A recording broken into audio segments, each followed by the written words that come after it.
Hey brewers, Paul here, and today we're gonna show you how to make a Brewhouse beer kit. These kits are super easy, so if you're just getting into the hobby, you can make these without having to invest too much time or buy a bunch of equipment. Today we have the beer kit, which usually retails for around $50. It'll make 23 liters of beer. A fermenting pail. Pick one of these up from us or from your local homebrew shop for less than $20. A mixing spoon. These are around $5-6. An airlock and a stopper for your pail, and most importantly, a cleaner and a sanitizer. So all the equipment I'm going to be using today, including this pail, was soaked with some Diversol, or also known as Be Bright, or the pink stuff. I'll add it to the fermenter, put in whatever other equipment I'm using, let it soak for an hour, then give it a really, really good rinse, and then I use Star San sanitizer. This is a no-rinse solution. So once it's been cleaned, it's been rinsed, I'll use Star San on it, and then do not rinse it.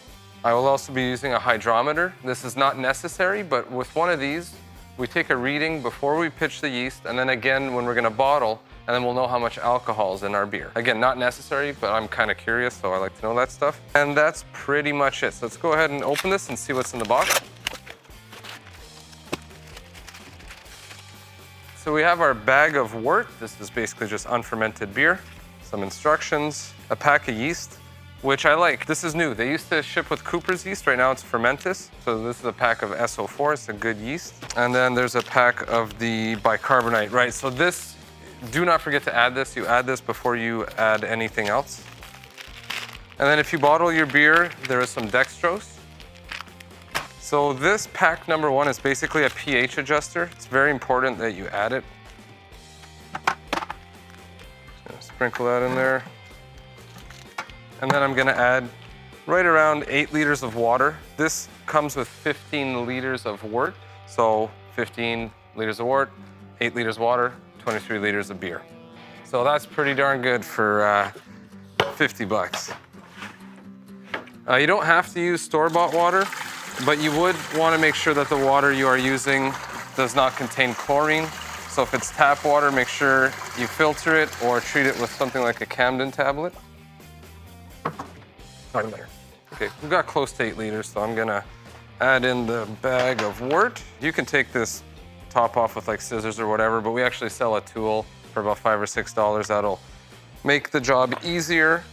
And you can also put shrink caps on your wine bottles if that's something that you do.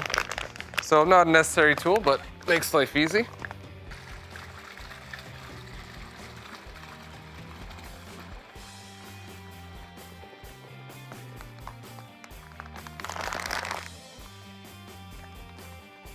And I'm gonna go ahead and put the cap on that so it doesn't leak all over the place, although there's not much left in here. Gonna give that a good stir.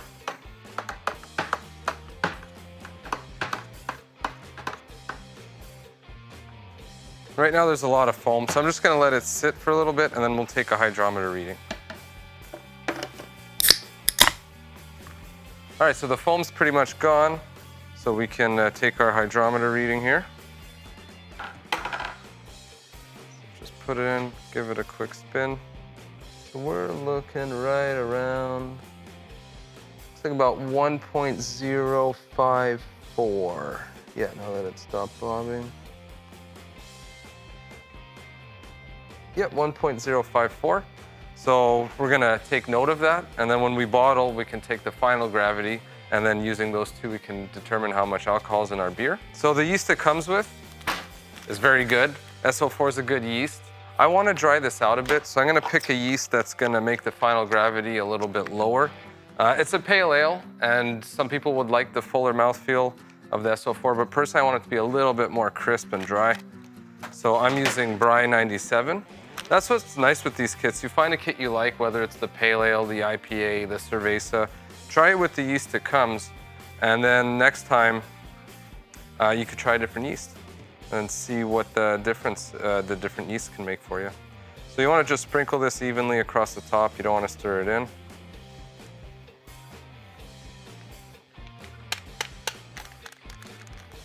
Another thing to mention, here at the shop we go through a lot of kits. We're shipping them all over the country.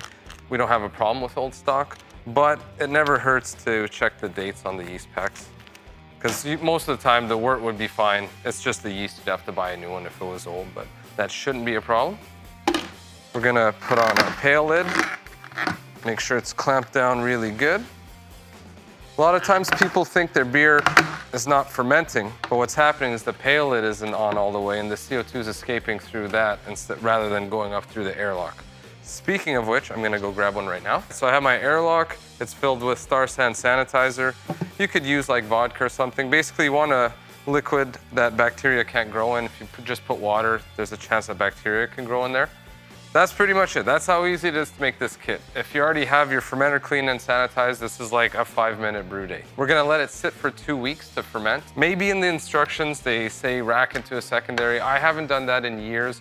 Most people don't bother to anymore. That was something you needed to do like back in the 80s when you were getting a beer kit with like who knows what kind of yeast and you wanted to get it off of that yeast cake as soon as possible. This, as long as it's done, I'd say within 5 weeks, you won't have any issues. So I'm gonna let it sit and ferment. I want the beer to ferment around 18 to 20 Celsius, 22 at the most. Now we're not talking the room temperature.